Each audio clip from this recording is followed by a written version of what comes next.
Taste the Daily. Chengalpattu மாவட்டம் மறைமலை நகரில் தமிழ்நாடு அனைத்து வணிகர்கள் சங்கங்களின் பேரமைப்பு சார்பில் வணிகர் பாதுகாப்பு மாநாடு நடைபெற்றது. மாநில தலைவர் ரவி தலைமையில் 42வது வணிகர் தினத்தை முன்னிட்டு நடைபெற்ற இந்த மாநாட்டில் அதிமுக பொதுச் செயலாளரும் சட்டமன்ற எதிர்க்கட்சித் தலைவருமான எடப்பாடி கே பழனிசாமி சிறப்பு அழைப்பாளராக பங்கேற்று மாநாட்டை குத்துவிளக்கேற்றி தொடங்கி வைத்தார். முன்னதாக மாநாட்டில் பங்கேற்க வந்த பொதுச் செயலாளருக்கு மேலதாளங்கள் முழங்க உற்சாக வரவேற்பளிக்கப்பட்டது. அதிமுக முன்னாள் அமைச்சர்கள் மற்றும் நிர்வாகிகள் பூங்கொத்துக்கள் மற்றும் புத்தகங்கள் கொடுத்து வரவேற்றனர்.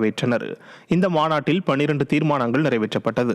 மாநாட்டில் முன்னாள் அமைச்சர்கள் பெஞ்சமின், மாஃபா பாண்டியராஜன், சோமசுந்தரம், சண்முகநாதன், TKM சின்னையா, மாவட்ட செயலாளர் சிட்லப்பாக்கம் ராஜேந்திரன், திருக்கழுக்குன்றம் ஆறுமுகம், சட்டமன்ற உறுப்பினர் மரகதம் குமரவேல், முன்னாள் சட்டமன்ற உறுப்பினர்கள், நகர பகுதி ஒன்றிய கழக நிர்வாகிகள் என ஏராளமானோர் கலந்து கொண்டனர்.